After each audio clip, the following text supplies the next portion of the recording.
Desde el día en que nació, Simón fue diferente. No tenía el porte elegante de los caballos ni la robustez de los bueyes, pero lo que sí tenía era una voz como ninguna otra. Su rebuzno era fuerte, retumbaba en los establos, hacía vibrar las hojas de los árboles y se escuchaba hasta en las colinas más lejanas. Sin embargo, en lugar de ser un motivo de orgullo, su voz se convirtió en el blanco de burlas. «Cállate, Simón», gritaban las ovejas, tapándose las orejas con sus patas. «Tu voz es insoportable, más fuerte que el trueno», se quejaban los caballos, alejándose con molestia. «¡Qué escándalo! ¿Por qué no puedes ser un burro normal?», bufaban los cerdos con desdén. Cada burla era como una piedra en el corazón de Simón. Al principio, intentó defenderse, pero cuanto más rebuznaba, más se reían de él. Con el tiempo, empezó a creer que su voz era un defecto, algo vergonzoso que debía ocultar. Así que dejó de rebuznar. Aprendió a ser silencioso y discreto, a moverse con suavidad y a tragar las palabras antes de que salieran de su boca. Pero en su interior, algo se sentía vacío, como si una parte de él estuviera muriendo lentamente. Callar para ser aceptado le costaba más de lo que imaginaba. Era una noche fría y oscura. El viento soplaba suavemente entre los árboles, haciendo que las ramas crujieran. La granja dormía en calma, sumida en la quietud de la madrugada. Simón, incapaz de conciliar el sueño, decidió caminar hasta el borde del prado. Respiró hondo y levantó la mirada al cielo estrellado. Pero algo en el aire le hizo erizar la piel.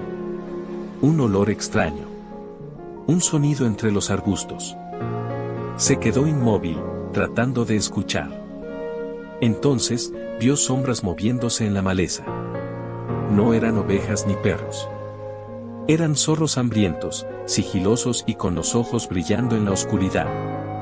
Se deslizaban con cautela, acercándose al corral donde dormían las ovejas.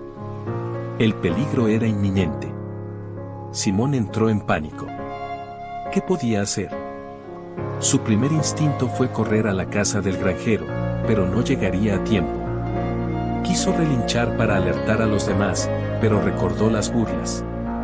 ¿Y si se reían otra vez? ¿Y si lo despreciaban aún más? Dudó. El miedo a ser ridiculizado lo paralizaba más que el miedo a los zorros. Pero entonces, sintió algo en su interior. Una verdad olvidada. Él tenía una voz. Una voz que no necesitaba la aprobación de nadie. Simón dejó de pensar y actuó. Abrió el hocico y, con todas sus fuerzas, rebuznó como nunca antes lo había hecho.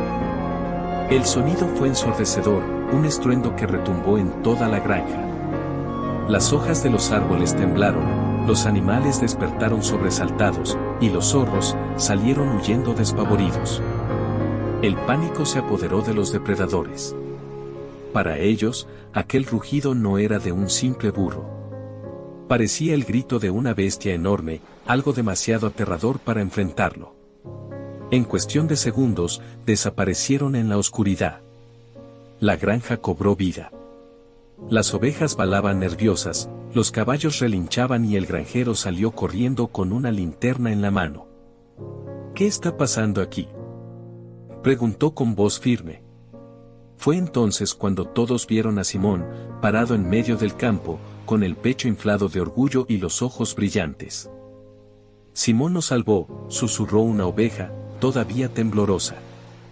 Su voz espantó a los zorros, admitió el caballo, con asombro. El granjero se acercó a Simón, le dio unas palmaditas en el lomo y, en lugar de reprenderlo, sonrió. «Nunca antes había escuchado algo así», dijo con admiración. «Tu voz es poderosa, Simón. Y hoy has salvado la granja». Desde aquella noche, todo cambió. Simón ya no se escondía. Si había un peligro, usaba su voz para alertar a los demás. Si los animales se alejaban demasiado, los llamaba con su potente rebuzno. Ya no sentía vergüenza, sino orgullo. Con el tiempo, su rebuzno se convirtió en un símbolo de seguridad y fortaleza en la granja. Incluso los animales que antes lo habían despreciado, ahora lo respetaban. Pero lo más importante no fue que los demás cambiaran de opinión sobre él. Lo más importante fue que Simón aprendió a aceptarse a sí mismo. Porque lo que antes consideraba su mayor defecto, resultó ser su mayor don. Y nunca más tuvo miedo de dejarse escuchar. Esta historia nos enseña que nuestras diferencias no son debilidades, sino fortalezas. Muchas veces, lo que el mundo rechaza en nosotros es precisamente lo que nos hace únicos y valiosos. Nunca apagues tu voz por miedo a lo que otros piensen de ti. Tu autenticidad es tu mayor poder.